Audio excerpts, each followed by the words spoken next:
કરજો જે મનને પ્રબળ કરે. ના, આપણાથી આ ન ખવાય એટલે નહીં જ ખાવા. આપણી ઈચ્છા જ ન થવી જોઈએ.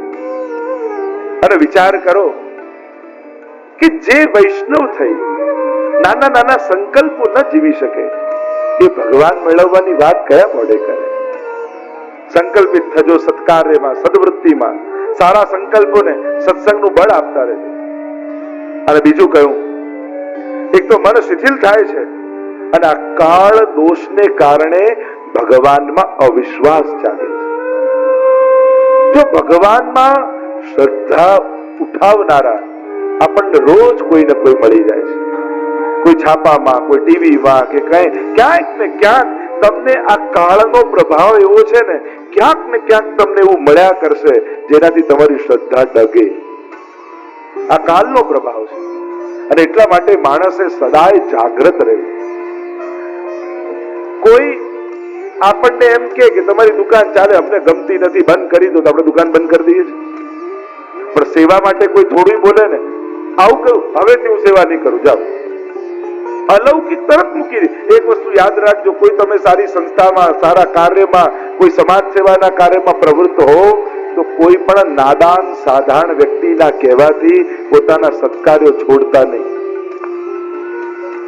એટલું સરસ કાર્ય આપણે કરતા હોઈએ સમાજમાં, અને કોઈ થોડું કંઈક બોલી જાય, હવે હું નહીં આવું, હવે હું કામ નહીં કરું. પણ પેલો મૂર્ખ વ્યક્તિ, પેલો નાદાન વ્યક્તિ, એને બોલવાની કિંમત કેટલી? અને કોઈ નાદાનના કહેવાથી હાથમાં આવેલું પુણ્ય છોડી દેશો તો નુકસાન તમારું જ થશે. અને એટલા માટે સદવૃત્તિ ને સદપ્રવૃત્તિ કોઈ પણ સાધારણ મૂર્ખ વ્યક્તિના કહેવાથી છોડવી નહીં. આપણે લૌકિક છોડતા નથી, અલૌકિક કેમ છોડી દઈએ છીએ? નહીં છોડો, આપણું સૌભાગ્ય છે. અને એટલા માટે મનમાં અવિશ્વાસ પેદા થાય એવું આ કાલ ચાલી રહ્યો છે. ભગવાન પર ભરોસો બેસવો અઘરો થઈ જાય ઘણી વાર, કારણ કે જ્યારે એ રીતે દ્રષ્ટિકોણો અને સામેથી એવા દ્રશ્યો મળવા લાગે તો આ કાલનો પ્રભાવ જાણવો. એમ કહી હરિરાયજી અનેક પ્રકારથી સમજાવે છે. અહીંયા 17મા શિક્ષાપત્રને વિરામ કરી શિક્ષાપત્ર 18 17 શ્લોકમાં શ્રી મહાપ્રભુજીએ સમજાયું કે ઉદર ભરણની ચિંતા છોડીને જીવે સેવા સ્મરણમાં લાગવું જોઈએ. અને પેટ ભરનારો તો ઠાકોરજી છે, એ બધાનું ભરે છે, તો આપણું કરશે. એક રાજા હતો, એને એમ થાય કે આખી પ્રજાને હું ખવડાવું છું, હું જમાડું છું, હું જીવાડું છું. અને પ્રધાન એને હંમેશા એમ કહે કે કરનારો ભરનારું તો પરમાત્મા છે. પ્રધાન આમ કે રાજાને ગમે નહીં, એટલે રાજાએ કહ્યું, જો આપણે પરીક્ષા કરી, એક ડબ્બીમાં નાનકડી કીડી લીધી અને રાજાએ કહ્યું, જો આ કીડિયામાં મૂકું છું અને હવે ડબ્બી બંધ કરું છું, તું એમ કે છે ને કે ભગવાન બધાને જીવાડે છે, જોઈએ અઠવાડિયા પછી આ જીવે છે કે નહીં. અને અઠવાડિયા પછી પ્રધાનને બોલાવ્યા અને જ્યાં ડબ્બી ખોલી જોયું તો કીડી જીવતી હતી. અરે આશ્ચર્ય થયું, આવું કઈ રીતે? અને જો જોયું તો એક ચોખાનો દાણો એમાં પડેલો, કારણ કે એ દિવસે કોઈ ઉત્સવ હતો અને રાજાને તિલક કરીને રાણીએ અક્ષત લગાડેલા. અને જ્યાં રાજા ડબ્બી બંધ કરવા ગયો તો કપાળ પર લાગેલું એક અક્ષત, એક ચોખો એ ડબ્બીમાં પડી ગયો અને એના સહારે કીડી જીવી ગઈ. તો જીવાડનારો પરમાત્મા છે, એ બધાનું કરે છે, તો મારું. ભગવાનમાં વિશ્વાસ જગાડવા માટે કદાચ શાસ્ત્રોની તમને જરૂર નહીં પડે, તમે તમારો ભૂતકાળ જ જુઓ. કેવા કેવા સંજોગો જીવનમાં આવેલા કે હવે બધું ખતમ, હવે ફસાઈ ગયા, હવે જીવન પૂરું થઈ ગયું. એવા સંજોગોમાં આવ્યા કે આપણને એમ લાગ્યું કે આપણી ચતુરાઈ કામ નથી લાગતી, આપણું સામર્થ્ય કામ નથી લાગતું. દરેક પ્રકારથી ફસાયેલા આપણને માન્યા, જોયા. એવા સંજોગો આયા કે એમ લાગ્યું કે હવે જીવન ખતમ થઈ ગયું, હવે હું બહાર નહીં નીકળું, હવે આમાં ખૂપી જઈશ. એવા સંજોગો આવ્યા, છતાંય ઠાકોરજીએ બધેથી આપણને કાઢ્યા. આજ સુધી જે તમને બચાવતો આવ્યો, શું એ આગળ તમને નહીં બચાવે? કેવા વિપરીત સંજોગોમાંથી જે ઠાકોરજી તમને ઉગારતો આવ્યો, ભરોસો રાખો, આજ સુધી જેણે કર્યું છે એ આગળ પણ કરશે. અવિશ્વાસો ન કર્તવ્યમ, વિશ્વાસના સહારે તરી જાઓ. બાકી બુદ્ધિને ગણિતો આપશો ને તો એ ગણિતમાં બંધબેસતું આવશે જ નહીં, પણ માણસને વિશ્વાસ તારી દે છે. અને એટલા માટે હરિરાયજી કહે છે, પહેલા શ્લોકમાં આજ્ઞા કરી છે, કાલ સ્વકાર્યમ કુરુતે, કાળ એનું કામ કરી રહ્યો છે, એ એનો પ્રભાવ બતાવી રહ્યો છે, એ એની અસર બતાવી રહ્યો છે, એ પૂર્ણ બળ વાળો છે અને પોતાના કામમાં લાગેલો છે. કાળ એનું કામ કરે છે, પણ જીવ ને એની ખબર પડતી નથી. એને એવું લાગે કે મારી બુદ્ધિથી હું ચાલુ છું, પણ એને ખબર નથી આ બુદ્ધિ પ્રેરનારો આ કાળ છે. એને ભગવાન નથી પ્રેરી રહ્યો, એને આ કાળ પ્રેરી રહ્યો છે. અર્જુનની પહેલી બુદ્ધિ એવી થઈ, એમ થયું કે નથી લડવું, મારીને શું કરવું, કાર્પણ્ય દોષો મહત સ્વભાવ પૃચ્છામિ ત્વામ ધર્મ સમૂઢ ચેતા. બે પ્રકારનો અહંકાર અર્જુનને થયો. એક એને સમજાયો, બીજો એને ખબર ન પડી. એક અહંકારે કે આ બધાને હું મારીશ તો બધા મરી જશે, એટલે અર્જુન એમ માને કે હું મારનારો છું. અને બીજો અહંકાર એ અજ્ઞાન એ કે હું નહીં મારું ને તો આ બધા બચી જશે. આ અહંકાર એને ખબર ન પડી. તમે એકવાર અર્જુનના વાક્યો પ્રથમ અધ્યાયમાં અર્જુન વિષાદ યોગમાં વાંચો ને તો થોડા વાંચતા વાંચતા એવા સારા લોજિક અર્જુન આપે છે ને કે તમે પહેલો અધ્યાય પૂરો થાય ત્યાં સુધી તો અર્જુનના પક્ષે ઉભા રહી જાઓ એવું થઈ જાય તમને. કારણ કે અર્જુન પણ વિદ્વાન છે ને, એની પાસે બહુ ઉત્તમ લોજિકો છે.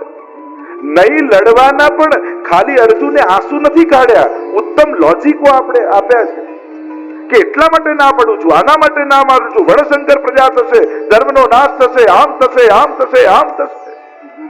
કેટલા લોજિકો અર્જુન. એટલે ખરેખર બુદ્ધિમાન વ્યક્તિ વાંચે ને તો થોડી વારમાં તો એમ થઈ જાય કે ના ના અર્જુન સાચું જ બોલે છે, એના પક્ષે ઉભા રહી જાવ એમ થઈ જાય. અને અર્જુનને પણ એમ જ થયું કે આટલા લોજિક આપે એટલે ભગવાન પણ સાથે જ આપશે ને, આ લોજિક નો કાટ થોડી છે. પણ અર્જુન ભૂલી ગયો કે કોની સામે ઉભો છે. એને થયું કે ભગવાનની આંખો છલકાઈ જશે, મારા પર દયા આવશે, મને ઘરે લઈ જશે. અને ભગવાને તો એક થપાટ મારી, કાર્પણ્ય દોષો મહત સ્વભાવ પૃચ્છામિ ત્વામ ધર્મ સમૂઢ ચેતામ જ્યારે કહ્યું ત્યારે ભગવાને કહ્યું ક્લેપ્યમ માસ્મકમપાર્થ. નપુસકની જેમ વાત કરે છે. આ બધી વાતો કરવાની આ જગ્યા છે? ભગવાને કોઈ જુદી જ વાત કરી. અર્જુનને વિચાર્યું નહોતું, એને થયું કે કરુણા દેખાશે ને સામેથી કઠોરતા આવી. ભગવાન અપશબ્દ બોલ્યા છે, અર્જુનને ખખડાવે કે તું મારી સાથે બુદ્ધિની રમત ન કરીશ. આ બુદ્ધિના ખેલ મેં દુનિયામાં બહુ જોયા છે. આજ માણસને કઈ રીતે પતન તરફ લઈ જાય છે. અત્યારે તારા માટે સૌથી મોટું પાપ એ છે કે યુદ્ધ ન લડવું, કારણ કે તારા ભરોસે ધર્મ બેઠો છે. તને જીતાડવામાં મને કોઈ રસ નથી, મને રસ છે ધર્મને જીતાડવામાં. ધર્મ જીતે એમાં રસ છે, તું જીતે ન જીતે હારે કોને એમાં રસ છે. પણ ધર્મ હમણાં તારા ખભે ચડેલો છે એટલે મારે જીતાડવો છે. અને ઘણી બધી ચર્ચા આપણે કરી શકીએ ગીતાજીમાં, તો અનેક પ્રકારથી એના દ્રષ્ટિકોણો આપ્યા છે આચાર્ય. ભગવાન કહે, શ્રી હરિરાય મહાપ્રભુજી કાળ એનું કામ કરે છે અને જીવને એની ખબર નથી, કારણ કે સમય દેખાતો નથી.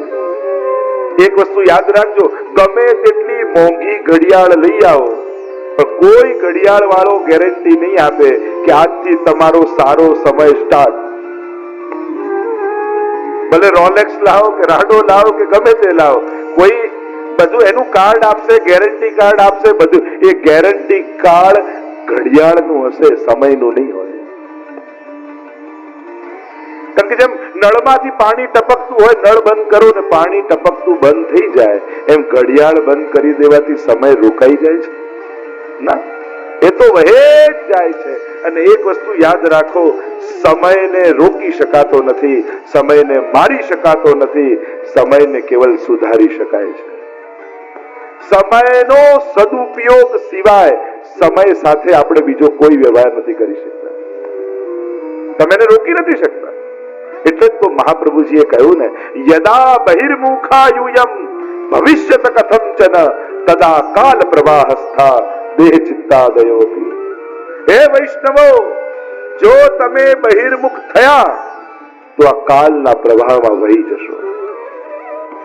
આ કાળના પ્રવાહને તમે નથી રોકી શકવાના, નથી અટકાવી શકવાના. એક જ ઉપાય છે, કાળના એ કાળ ભગવાનની સન્મુખતા રાખજો.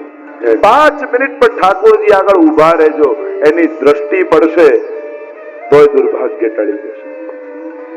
અને એટલા માટે સન્મુખતા જ એકમાત્ર ઉપાય છે. કારણ કે દુશ્મન ક્યાંય કોઈ બહાર નથી, લઈને જ ફરીએ છે. આ જ ઇન્દ્રિયો, મને એવ મનુષ્યાણામ કારણમ બંધ મોક્ષયો, તાળું ખોલવાની ચાવી જુદી અને બંધ કરવાની જુદી, આવી બે ન હોય, એક જ હોય. ખાલી ફરક એટલો છે કે કઈ બાજુ ફેરવો છે. આ મન પણ એવું છે જ બંધન અને મુક્તિનું કારણ. ફરક એટલો કઈ બાજુ ફેરવો છો એ સમજવા. અને એટલા માટે કહ્યું, કાળ એનું કામ કરે છે, જીવ સમજી શકતો નથી. અને એટલા માટે પ્રભુના કાર્યમાં પ્રમાદ કરે છે અને પોતાના લૌકિક કાર્યમાં એ સદાય તત્પર રહે છે. કાલની ગતિને જાણતો નથી ને, એટલે પ્રભુના કામમાં પ્રમાદ. આજે નહીં તો કાલે સેવા કરી લઈશું, આજે માળા નહીં તો કાલે ફેરવી લઈશું. કથા તો 7 દિવસ ચાલવાની છે ને, છેલ્લા દિવસે જઈ આવીશું. હવે છેલ્લા દિવસે તારું સ્કૂટર બગડી ગયું તો મહાભારતમાં એવી કથા નથી કહેતા કે પેલા અર્જુન અને યુધિષ્ઠિર, ભીમ ને બધા હતા અને કઈ રથ ઠીક કરતા હતા, એટલામાં કોઈ ભિક્ષુક આવ્યો ને યુધિષ્ઠિરને કહ્યું કંઈક આપો ને. અને યુધિષ્ઠિર કામમાં વ્યસ્ત હતા, એટલે કહ્યું કાલે આવજે, કાલે આપીશ. અને ભિક્ષુક જતો રહ્યો. અને ભીમ ગળામાં ઢોલ બાંધીને ઢમ ઢમ ઢમ ઢમ કરતો આખા ગામમાં ફરે, મારા ભાઈએ સમયને જીતી લીધો, સમયને જીતી લીધો, સમયને જીતી લીધો. યુધિષ્ઠિર બોલાવે, યો આંસુ નગારા વગાડે છે કે મારા ભાઈએ યુધિષ્ઠિરે સમયને જીતી લીધો, મેં ક્યાં જીત્યો? અરે આપે જીત્યો જ કહેવાય. કેમ, કઈ રીતે? આપે પેલાને કહ્યું કાલે આવજે. શું કાલે એ સંભાવના નથી કે આપણે જીવિત ના હોઈએ? કાલે શું એ સંભાવના નથી કે એ ગુજરી ગયો હોય? કાલે શું એ સંભાવના નથી કે આપણે દરિદ્ર થઈ ગયા હોઈએ? કાલે શું એ સંભાવના નથી કે એ સુખી થઈ ગયો હોય? કાલે શું એ સંભાવના નથી કે એને સમય ન હોય? કાલે શું એ સંભાવના નથી કે આપણે અહીંયા ના હોઈએ? જ્યારે આટલી બધી અસંભાવના છે અને છતાંય તમે કહો કાલે આવજે, એનો અર્થ એ થયો કે તમને ખબર છે કે કાલે શું થવાનું છે. અને યુધિષ્ઠિરને ભૂલ સમજાઈ, તુરંત ભિક્ષુકને બોલાવ્યો અને ખિસ્સામાંથી કાઢીને આપી દીધા. કાલ પર છોડવું એટલે અસંભાવનાઓમાં જીવવું. કાલની કોઈને ખબર નથી, પણ આ કાળનો પ્રભાવ એવો ચાલે છે ને કે આપણને ભરોસો રહે. જો દુનિયા માણસની તકલીફ છે, આ સંસાર વારે ઘડીએ આપણો ભરોસો તોડે, છતાંય સંસારમાંથી ભરોસો ઉઠતો જ નથી. અને ભગવાન સદાય આપણો ભરોસો રાખે, છતાંય ભગવાન પર ભરોસો બેસતો જ નથી. આ સંસાર કેટલી વાર વિશ્વાસઘાત આપણી જોડે કરે, છતાં એમ થાય કે આ નહીં તો આ નહીં તો આ નહીં તો આ. સંસાર પર ભરોસો જતો જ નથી. અરે ભગવાન કોઈને ને કોઈને મોકલે, કારણ કે ભગવાન સાથે એવી શરત ન રાખતા કે એ આવે એટલે આમ મોરપીસ ને મુગટ ને પીતાંબર ને પાછો ધુમાડો થાય, બેકગ્રાઉન્ડ મ્યુઝિક વાગે અને તો જ આવેલા ભગવાન લાગે આપણને. આ સિરિયલો જોઈ જોઈને એવી આદત પડી છે ને આપણને કે આમ ભગવાન આવે એટલે આમ ક્યાંકથી લાઈટ આવે, સ્પોટ લાઈટ પડે, પછી આમ ધુમાડો થાય, પછી બેકગ્રાઉન્ડમાં ફ્લૂટ વાગે, પછી ટ્રિંગ લઈને ભગવાન આવી જાય. આ રીતે ભગવાન આવે. અરે ભગવાન તો આવે જ છે, જોવા તૈયાર છો? કેટલી વાર આપણી સામે આવ્યો, કોઈની આંખમાં બેસી, કોઈની જીભ પર બેસીને આપણા માટે ક્યાંક સારું બોલાવ્યા, કોઈના હાથમાં બેસીને આપણા પડેલાને ઉભા કર્યા, ક્યારેક કોઈના પગમાં પ્રવેશી જાય આપણા માટે અને આપણા માટે કોઈ દોડવા લાગે. કેટલી વાર ભગવાન કોઈ વ્યક્તિનો ઉપયોગ કરી અને આપણા માટે કેટલી વાર દોડ્યો છે. પણ એને દેખાવાની આદત નથી, એને જતાવાની આદત નથી. એટલે આપણને એમ થાય કે ભગવાન ક્યાં આયા? અરે ભગવાન તો આવે જ છે. કેટલી વાર આવે છે, આપણે જોવા તૈયાર છીએ? બસ તમારા ધારેલા કપડા પહેરીને નથી આવતો, બસ એટલો એનો વાત. તમે જે વિચાર્યા છે એ કપડા પહેરીને ના આવ્યો, એ ક્યારેક કોઈના દિલમાં બેઠો, ક્યારેક કોઈની બુદ્ધિમાં બેઠો, ક્યારેક કોઈની જુબાનમાં બેઠો. તમારા માટે ક્યાં ક્યાં થઈને આવ્યો, કઈ કઈ રીતે એને તમને ઉગાર્યા, બચાવ્યા, તમારા કામ કર્યા. આપણે વ્યક્તિઓના આભાર માનીએ છીએ, પણ એ વ્યક્તિને પ્રેરનારા ભગવાનનો આભાર નથી માનતા.